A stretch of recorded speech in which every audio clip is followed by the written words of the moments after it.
There is a question that the greatest scientists of all time cannot answer.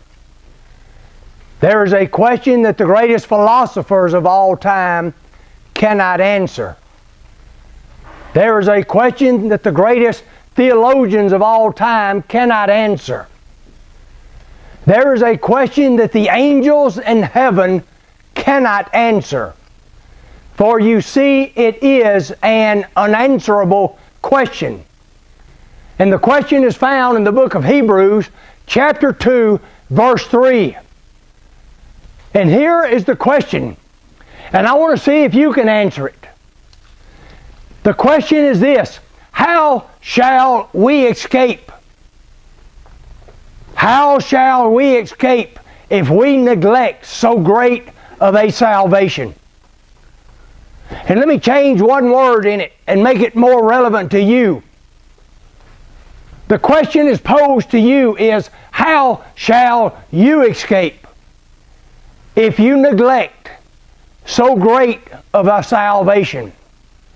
I want to talk to you this week about man's great sin. And then I want to talk to you about God's great salvation. And then I want to talk to you about Satan's great strategy. Hebrews 2 verse 2 says that every sin shall receive a recompense.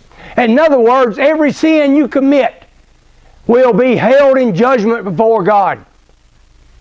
Now, you know, we live in a time now where you can slide many times. There are times I see things in school.